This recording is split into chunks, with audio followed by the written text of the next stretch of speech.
I'm going to shoot you straight. Today, I'm going to cut right to the chase. I'm going to give you the simplest success formula that you can use to become successful in any area of your life. It does not matter what you want to achieve. This formula that is only 2 steps will work in 100% of situations, 100% guaranteed. If you want to improve your health, your wealth, your well-being, anything in your life will improve and you will become successful if you simply follow this 2-step formula that I will lay out in the next 10 minutes. Welcome to Change Made Easy. Changing your habits, routines, and behaviors is hard. We make it easy. I'm Paul Leviton. I help high achievers like you who feel stuck to bridge the gap between where they are and where they want to be. Traditional self-help doesn't work because it's either too rigid, too generic, or too overwhelming. My approach is different. I simplify change by making it so easy it can't not happen. Using my E.A.S.I.E.R framework, I will help you create habits, routines, and behaviors that stick so you can stop struggling and start thriving. It's that easy.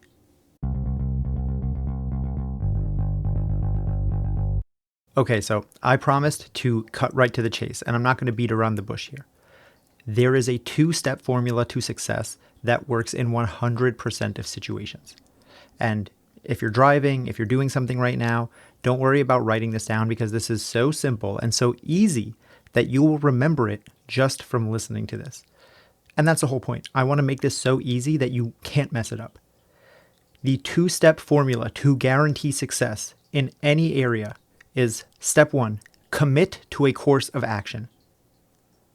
Step 2, honor your commitments. That is it. That is literally it. Step 1, commit to a course of action. Step 2, honor your commitments.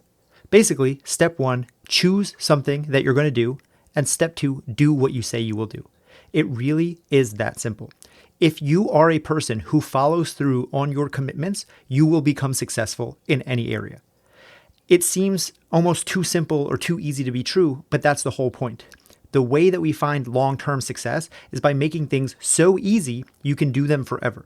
And when you do them forever, you actually get the result. That's why this podcast is How Do We Make It Easy?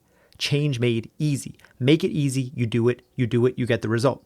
So commit to a course of action and then honor your commitments. And if you're thinking this is too simple, I guarantee you that if you look back in your own history and think about anything where you think that you failed on trying to get something, trying to achieve something, you will see that you failed at one of these 2 steps. Either you didn't choose a course of action specifically, and this is when you're kind of flailing around doing a lot of different things and not actually specifically zeroing in on what actually you need to do, or you choose a course of action, but you don't actually follow through on it, and when you don't follow through on it, you fizzle out over time. These are the only 2 things that you need to worry about if you want to be successful. And I know that when you hear something like this, you can go, well, no, it's not that simple, or you want to hear this convoluted, complex, 10-step, 20-step, whatever routine, plan, this, that, the other, and those things are fine. But they're all just more complex variations of this. Every step beyond these 2 steps is just trying to get you back to this step. Every step is just trying to get you to commit to something and then take action. So we can simplify everything by just honoring those 2 steps. So the first step is to commit to a course of action. So what is the goal that you're after? The goal is just the goal. What is the action steps? What is the course of action, the roadmap that will get you there? So weight loss as an analogy. You want to lose 20 pounds. That is a goal. That is an end destination. That is not a course of action. What are the things that you need to do to lose 20 pounds? Are you going to start running? Are you going to start lifting weights? Are you going to stop eating so much processed sugar? Are you going to stop ordering takeout and delete DoorDash off your phone? Whatever the steps are, you have to figure out what they are and then commit to them and say, these are what I'm going to do. And then the next step is actually doing it. Some would say that that's the hard part, right? It's easy to decide what to do. The challenge is often following through. But many people don't actually choose a course of action. They just choose a goal. I want to be rich. I want to be an entrepreneur. I want to be happy. That's an end goal. That is not a course of action. You need to select the course of action and figure out what will actually get you there step by step by step. So now, assuming you have that, step 2 is honor your commitments. People talk about motivation, willpower, all of these things. I don't want to hear about any of that. Do you do what you say you are going to do? Are you a person who says, I'm going to do this and then you do it? Or do you say, I'm going to do this and then you don't? It's very cut and dry. But the important thing to note here, however, is that most people are not people who honor their commitments, because most of our commitments are challenging in some way, and we don't really like to do challenging things. So we find excuses, we make busy with busy work, we start doing other things, we just forget about it, we say we can't do it, we say we tried, 1,000 other things will come up, and we don't actually honor that commitment. But then when we look at this two-step formula and we go, well, why am I not achieving what I want to achieve? Why am I not successful? We always look at the second step, the honor your commitments, follow through. This is where people start talking about willpower and motivation. Okay, so if I'm not following through on my commitments, I must just need motivation. I must just need willpower. And I think this is a fatal flaw that messes most people up. And if this is you, this is going to be a game changer for you.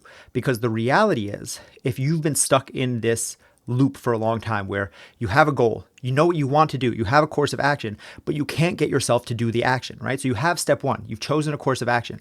I want to have more money and not be struggling, living paycheck to paycheck all the time. That's the end goal. So as a course of action, you've decided to start learning how to edit YouTube videos. And you're like, if I can edit YouTube videos, then I can sell that as a service to people. People will pay me to edit their videos, and then I'll have passive income because I can automate it and blah, blah, blah, blah, blah. And you have a whole thing, you have a whole roadmap laid out.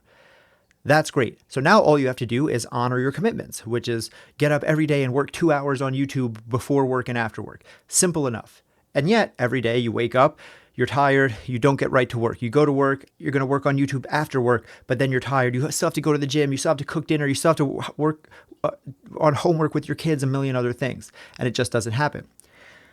In this scenario, people often say, well, the problem is I'm just not motivated. I just don't have the willpower. I'm just not disciplined.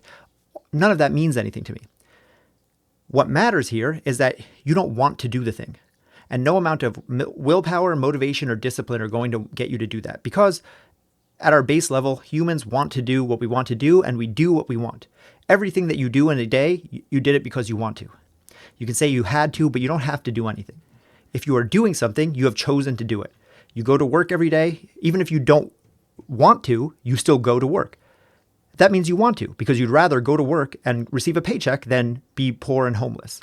So you could say, like, I don't like my job, but you like it more than being destitute. So when you are not taking action towards your goals, it is not a lack of willpower or motivation. It's actually a problem in step one. You chose the wrong route to your goals. So if your goal is to become this big YouTube person and you have to work on it 2 hours in the morning and 2 hours in the evening every day to get to that goal, and you're finding yourself not doing it, it is not a lack of motivation or willpower. What we do is we go back to step one, choose a course of action, and you choose a better course of action. One that does not rely on willpower, motivation, or discipline. One that doesn't have you coming back home every day tired and having to force yourself to do something you don't really want to do. One that doesn't have you having to wake up 2 hours early before work when that's not realistic because you put your kids to bed at 10, you have an hour to yourself with your partner, and then you have to be up for work at 5. So if you were waking up 2 hours early, that's 3 a.m. and that's just not realistic. Understand that all of your issues with whatever you're trying to do come back to the first part, choosing the correct course of action, choosing the correct goal. People think that it's the second part. It's how do I become consistent? How do I have more discipline? How do I have more willpower? And the reality is you don't need willpower or discipline or motivation when you've chosen the correct course of action. When you wake up and want to do the thing that gets you to the end goal, then you don't have to rely on willpower. You don't have to rely on motivation. So all you have to do to follow this simple 2-step plan to success, choose the course of action, honor your commitments, is choose the course of action. That part is important. You actually have to know what's going to get you to where you want to be, and then honor your commitments. But the difference here is that when you're not honoring your commitments, when you're not showing up for yourself like you said you would, instead of beating yourself up, instead of thinking about, oh gosh, man, I'm so lazy, or I just need to figure out how to do no. Go back to step one and choose a different path. a path that you're more likely to take, that you're more likely to be motivated towards. Now, I know that the common pushback here is going to be, well, I have to do these things because that's the goal that I want. But it doesn't matter what you have to do if you're not actually doing it. We say things like, well, I have to go to the gym. I have to lose weight. I have to eat healthy. And I'm not motivated to do those things. It's like, well, if you're not motivated to do them and then you're not doing them, then clearly you don't have to. Because if you had to, you would. I have to breathe. I'm doing that. I have to drink water. I have to eat. Those are the things I have to do. Anything else is a choice. So we so often trip ourselves up at the goal selection part of the phase, and that makes it impossible for us to ever be the person who honors our commitments. And then, to make matters worse, we get guilt, we get shame, we get down on ourselves because we think that like, oh, I'm just a lazy person. You're not a lazy person. You just picked a bad course of action that is not aligned with the actual place in your life where you are right now. You've set yourself up for failure before you started. So go back to the beginning, choose a different goal or a different course of action to get that goal, and then see if you become the person who follows through on those actions. And if you don't, repeat. Back to step 1 and then to step 2. Don't worry about step 2 because step 2, honor your commitments, will inherently take care of itself when you do step 1, commit to the proper course of action. That's it. I told you I wanted to keep this short, sweet, and simple. If you follow this 2-step plan, you will be successful. And if you don't or can't, it is again an error in step 1. And I challenge anyone who hears this to tell me an area that this does not work on in your life, because I have not yet found a place in any area of life where this simple 2-step formula does not apply. Choose a course of action and then honor your commitments. If you are struggling with step 2, go back to step 1 rather than beating yourself up about willpower, motivation, discipline, or laziness, and choose a goal or a route to the goal that you are more enthusiastic about. And remember, this is all taken from my E.A.S.I.E.R framework. Enthusiasm in the E.A.S.I.E.R framework is the start of all of this. So if you want to learn about that entire framework, the goal setting E.A.S.I.E.R framework, shoot me a DM or comment on this or wherever you're watching or listening, and I'll send you a free E.A.S.I.E.R guide. And that is change made easy.